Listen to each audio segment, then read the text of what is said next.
નમસ્કાર દોસ્તો, શાંતિશ્રમ ન્યૂઝમાં આપનું સ્વાગત છે.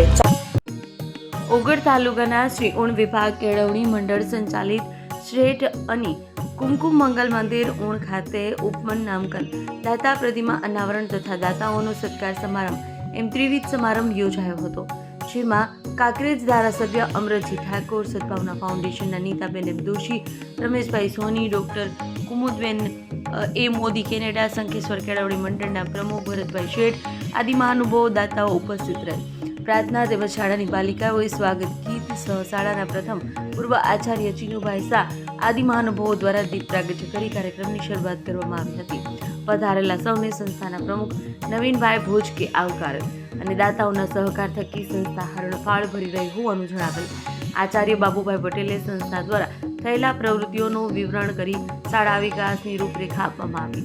બાદમાં પ્રવીણભાઈ કુરિયા પરિવારના વરદ હસ્તે પ્રતિમા અનાવરણ કરવામાં આવેલ.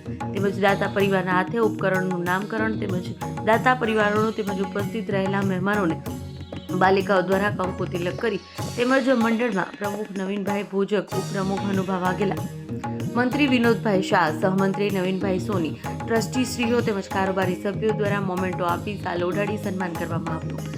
શાળાના વિદ્યાર્થી વિપુલજી ઠાકોરે ધારાસભ્ય અમરતજી ઠાકોર તથા નીતાબેન દોશીને પેન્સિલ દ્વારા પેઇન્ટિંગ કરેલ પ્રતિમા અર્પણ કરવામાં બંને મહાનુભાવોએ રોકડ રકમ દ્વારા વિદ્યાર્થીઓનું સન્માન કર્યું. ધારાસભ્ય દ્વારા સંસ્થાને ₹15 લાખની ગ્રાન્ટ આપવાની જાહેરાત કરેલ છે. સંસ્થાના ટ્રસ્ટી તેમજ કારોબારી સભ્યો ભરત એમ શાહ, વિપુલ શાહ, ધીરજભાઈ શાહ, સુનિલભાઈ શાહ, દિલીપભાઈ વસાણી, વિનોદભાઈ અંકોર, નિરંજનભાઈ ઠક્કર, હરગોવિંદભાઈ સુથાર આદિ કારોબારી સભ્યો ઉપસ્થિત રહેલા.